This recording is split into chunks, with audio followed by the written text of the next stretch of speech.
और जयकारे के साथ उनको बुलाएं। बोलिए भारत माता की, भारत माता की। इंदौर की धरती पर एक नया इतिहास लिखा जा रहा है और आज के इस कार्यक्रम में मंच पर विराजमान हम सबके वरिष्ठ नेता माननीय मंत्री श्रीमान कैलाश विजयवर्गीय जी, माननीय मंत्री जल संसाधन श्रीमान तुलसीराम सिलावट जी, माननीय मंत्री सहकारिता युवा खेल श्रीमान विश्वास कैलाश सारंग जी, माननीय सांसद शंकर ललवानी जी, माननीय राज्यसभा सांसद कविता पाटीदार जी, माननीय विधायक ईशा ठाकुर जी, माननीय विधायक गोलू शुक्ला जी, माननीय विधायक महेंद्र आर्डिया जी, माननीय विधायक श्रीमती मालिनी गौड़ जी, माननीय विधायक रमेश मेंदोला जी, माननीय विधायक मधु वर्मा जी, श्रीमान महापौर पुष्पमित्र भार्गव जी, इस पूरे आयोजन के सूत्रधार हमारे अपने नगर जिला अध्यक्ष सुमित मिश्रा जी, जोरदार ताली बजा करके बहुत मेहनत की सुमित ने, और महापौर जी, सभी के लिए मंच पर बैठे सभी हमारे वरिष्ठ नेतागण और आप सब, आजादी के बाद एक ऐसे विराट व्यक्तित्व को स्मरण करने के लिए मैं तो मान के चलता हूं, कांग्रेस के विषय में जब कभी बात निकलेगी तो कांग्रेस ने आजादी के पहले जिन जिन महापुरुषों ने बड़ा योगदान दिया, केवल एक खानदान को बचाने के चक्कर में और एक खानदान के भरोसे पूरे कांग्रेस और तत्कालीन समय के महापुरुषों के साथ जितना अन्याय नेहरू गांधी परिवार ने किया, इतना बड़ा दुर्भाग्य के साथ बोलना पड़ेगा। जिस बात को लेकर के आजादी के पहले महात्मा गांधी जी के साथ कदम से कदम मिला करके सरदार वल्लभ भाई पटेल, नेताजी सुभाष चंद्र बोस, लंबी मालिका है, लेकिन ऐसे सारे महापुरुषों को बुलाने का काम अगर किसी ने किया है और योजनाबद्ध तरीके से प्लानिंग के साथ इतना बड़ा व्यक्तित्व सरदार वल्लभ भाई पटेल का, जो स्वयं पीएम के उस समय बहुत सहजता के साथ पूरे देश को स्वीकार होते, लेकिन विनम्रता के साथ महात्मा गांधी जी चर्चा में अपने को पीछे रख करके अपने से कम आयु के व्यक्ति को प्रधानमंत्री बनाकर भविष्य में देश का नेतृत्व कैसा हो, भविष्य में देश मजबूत कैसा हो, कितने प्रकार का उनने योगदान दिया और अपना खुद का मान पीछे रखते हुए अद्वितीय योगदान देकर के जिनने कदम बढ़ाया। केवल 1, 2, 3, 4 ऐसी बड़ी बड़ी बातें छोड़ दो, वैसे तो उनके जीवन के इतने प्रश्न हैं। वर्तमान के समय में हमने अब अगर उनकी आकलन करें तो सच्चे अर्थों में कई नेता बोने हो जाएंगे, लेकिन जिनने अपनी लकीर को बड़ी करने के चक्कर में बड़ी लकीर को मिटाने का प्रयास किया, दुर्भाग्य से उसको भी स्मरण करना पड़ेगा। कितने आश्चर्य की बात, सरदार वल्लभ भाई पटेल जिन्होंने न केवल 600 रियासतों को विलीनीकरण कराया और एक कश्मीर की गलती माननीय कैलाश जी भाई साहब ने बताई, ये बात सही है कि कश्मीर के अंदर धारा 370 लगाकर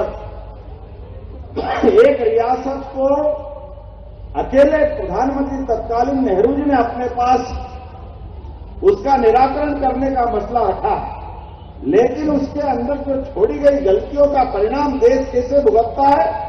40,000 निरपराध सेना के, पुलिस के, आम जनता के, किसान, मजदूर, गरीब, बच्चे, हमारे कश्मीरी पंडित भाई बहन, सभी प्रकार के धर्म के लोग अगर मारे गए तो उस कलंक के कारण से, धारा 370 कारण से, और उसमें उतरे नहीं। आप आगे बढ़ के देखो, भारत के नक्शे के साथ कश्मीर अगर पूरा भारत को मिलता तो उसका परिणाम क्या आता? उसका परिणाम आता हम अफगानिस्तान के रास्ते से ईरान और ईरान से लेकर दुनिया से यूरोप तक जोड़ने का रास्ता निर्बाध रूप से देश के साथ रखते। ये भारत का सबसे बड़ा नुकसान हुआ कि बीच में पीओके बना करके बीच में ये जो नया व्यवधान खड़ा करने का काम किया, ये गलती नेहरू जी की है। और उससे आगे बढ़ते हुए हम सब याद रखते, बोलने के लिए तो काफी बात है, लेकिन वास्तव में सरदार वल्लभ भाई पटेल के माध्यम से इतनी सौगातें, जैसे वर्तमान के हमारे पूरे देश के अंदर ये प्रशासनिक तंत्र जो बना है, आईपीएस, आईएएस, ये जो भारतीय प्रशासनिक सेवा का तंत्र है, जो अंदर से लोकतंत्र को मजबूत करता है, ये पूरी ताकत अगर दिलाने का किसी ने काम किया है, ये यशस्वी प्रधानमंत्री नेहरू जी के मंत्रिमंडल के उप प्रधानमंत्री, लेकिन अद्वितीय व्यक्तित्व के धनी जोरदार अभिनंदन सरदार वल्लभ भाई पटेल के कारण से हुआ है। जहां लोकतंत्र में सरकारें आएगी चली जाएगी, लेकिन केंद्र का महत्व क्या होना चाहिए? संघीय राज पद्धति में लोकतंत्र मजबूत कैसे रहेगा? विगत 1000 साल की गुलामी के काल में जिन जिन कारण से भारत कमजोर हुआ, वो सारे घटनाक्रम को जानते हुए देश की एकता अखंडता के लिए मजबूती का काम अगर किसी ने किया है तो सरदार वल्लभ भाई पटेल ने किया है। मुझे गर्व है इस बात का। ऐसे विराट व्यक्तित्व के लिए भी दलों की सीमा से ऊपर उठ करके यशस्वी प्रधानमंत्री ने श्रीमान नरेंद्र मोदी जी का जोरदार अभिनंदन करें। श्रीमान नरेंद्र मोदी जी का, जिनके नेतृत्व में एक एक करके वो सारी अच्छी बातों को पुनर्स्थापित करने का उन्होंने संकल्प लिया। और वाकई किसी के मिटाए कोई मिटता है क्या? किसी के भुलाए कोई भूलता है क्या? कागज पे आप अपने खानदान को भारत रत्न दिलवा दो, नेहरू जी ने ले लिया, इंदिरा जी को दिया, राजीव गांधी को दिया, लेकिन सरदार वल्लभ भाई पटेल की अद्वितीय वो प्रतिमा, जिसके माध्यम से उनके विराट व्यक्तित्व को सदियों तक याद रखा जाएगा। जोरदार अभिनंदन करें मोदी जी के माध्यम से।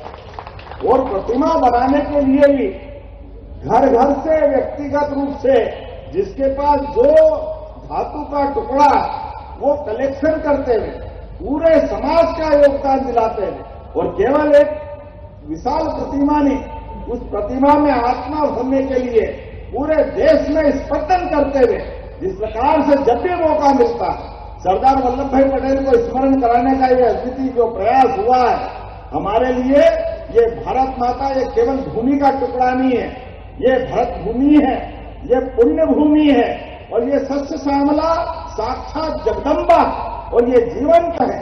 और जीवंत होने के नाते से इस भूमि के साथ नदियों की जो भूमिका है, शरीर के अंदर जैसे रक्त धमनियां हैं, उसी प्रकार से नदियों के माध्यम से हम भारत माता का जीवंत रूप पाते हैं। इसलिए ये यात्रा के साथ हमारी पवित्र नदियों को जो स्मरण किया गया, ये हमारी समझ रूप से वो जो परिकल्पना है वाकई अद्भुत है। मां नर्मदा के माध्यम से ये जो हमारा मध्य प्रदेश का हरा भरा स्वरूप बनता है, वो आनंद का क्षण हमको याद आता है।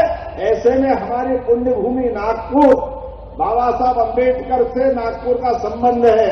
संघ का हमारा 87 वर्ष चल रहा है। हाँ, हमें गर्व है, एक राष्ट्रवादी संगठन का पवित्र उद्भव 100 साल पहले डॉक्टर केशव बलराम हेडगेवार के माध्यम से नागपुर से हुआ है। ऐसे पवित्र धाम से ये यात्रा प्रारंभ होकर के एक देशभक्त व्यक्तित्व को याद करती हुई उनकी 150वीं जयंती मनाने जा रही है।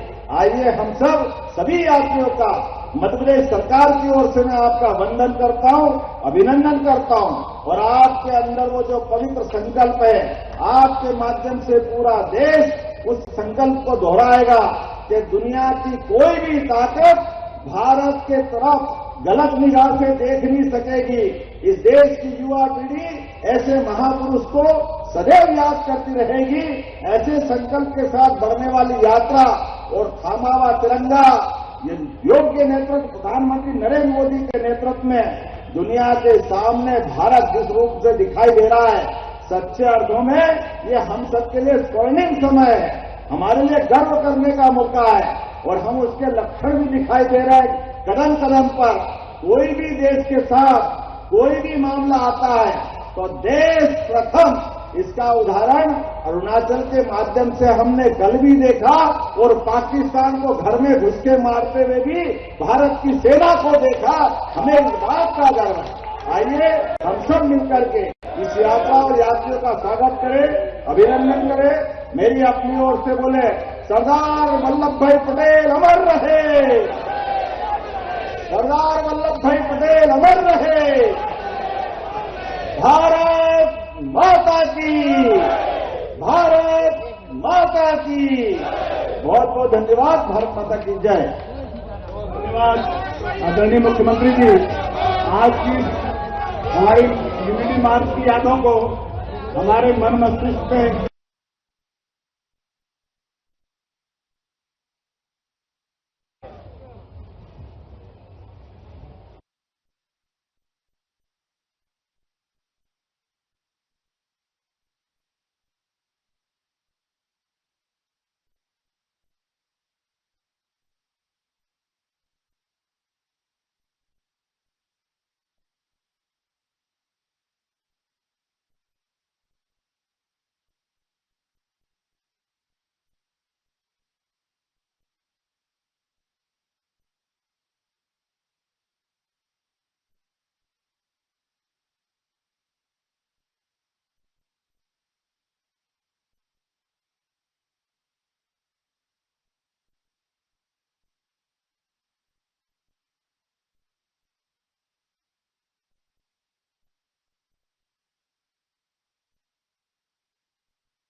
भारतीय जनता युवा मोर्चा की ओर से माननीय मुख्यमंत्री श्री मोहन यादव जी का जोरदार स्वागत, वंदन, अभिनंदन। सभी सभा करने वाले भाइयों से निवेदन है, कृपया मंच पर पहुंच जाए। माननीय मुख्यमंत्री जी का पुष्पमाला बनाकर स्वागत किया जाएगा।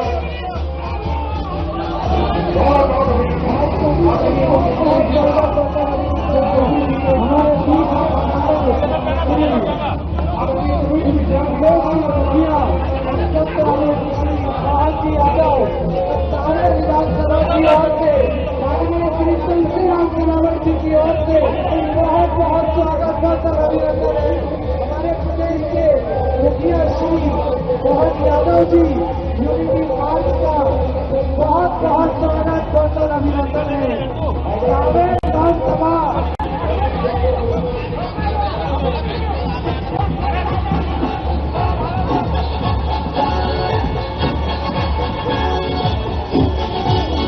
रोहित चौधरी जी का भी बहुत बहुत स्वागत अभिनंदन है। हमारे बहुत बहुत स्वागत है। इस मंच के माध्यम से